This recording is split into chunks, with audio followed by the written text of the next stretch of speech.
I would like to play one soundbite by a neighbor of yours, a Nobel Peace Prize winner, Archbishop Desmond Tutu, who said the following.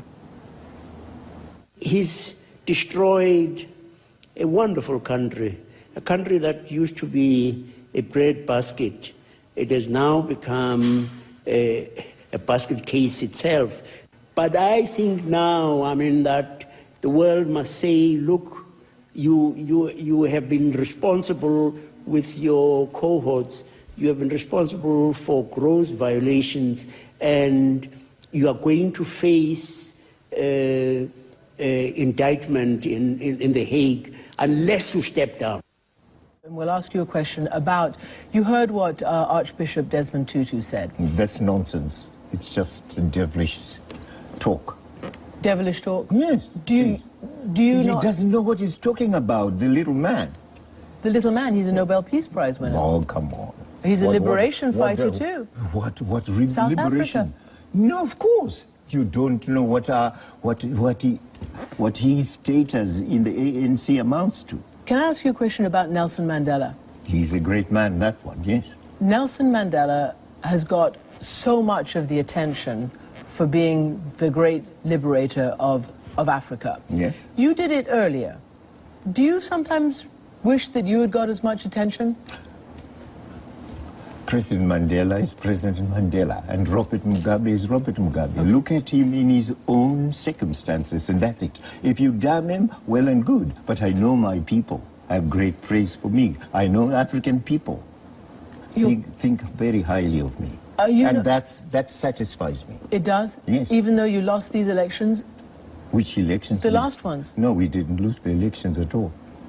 But that's why you're going into a power-sharing group. Look, we can argue about this, but my question is this. Why is it so difficult to leave power in a reasonable way when you're up, instead of waiting until it gets to this stage? Not when, you don't leave power when imperialists dictate that you leave. No imperialists, you were the president. No. There is regime change. Haven't you heard of a regime change program by Britain and the United States, which is aimed at getting not just Robert Mugabe out of power, but Robert Mugabe and his party out of power? And that naturally means we dig in, remain in our trenches. Are you going to stand for election again? That will depend on what I decide to do in the future. Can you tell us? No, not now. Can you imagine running for another election? I won't tell you that now, I say. Are you afraid, as some have suggested, that one day you might be indicted by the International Criminal Court? I don't care about that. The international, what they decide is entirely their own affair. I'm concerned about Zimbabwe, and I'm concerned about the lives of the people of Zimbabwe.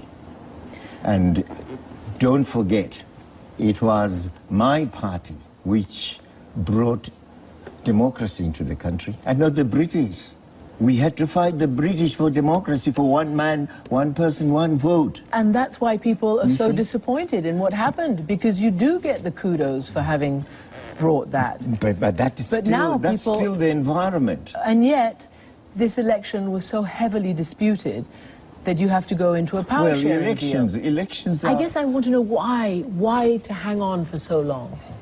Elections don't go all that smoothly all the time. In many countries, that's the situation. Look at what happens elsewhere. They didn't go smoothly here during the first term, before the first term of office of President Bush. Last you know question. what happened in Florida. The 400,000 votes, where did they go? They were stolen by Mr. Bush, and you people said nothing about it. Well, it was very heavily covered, and there's a dispute about the word stolen, but here's the thing. The power-sharing agreement in Zimbabwe, do you think that that's actually going to be a real power-sharing agreement? I mean, you do control all the heavy-duty ministries, defense, police, mining. Is it going to be real power-sharing? Is it going to get better? The inclusive government is a real power-sharing arrangement. don't denigrate it.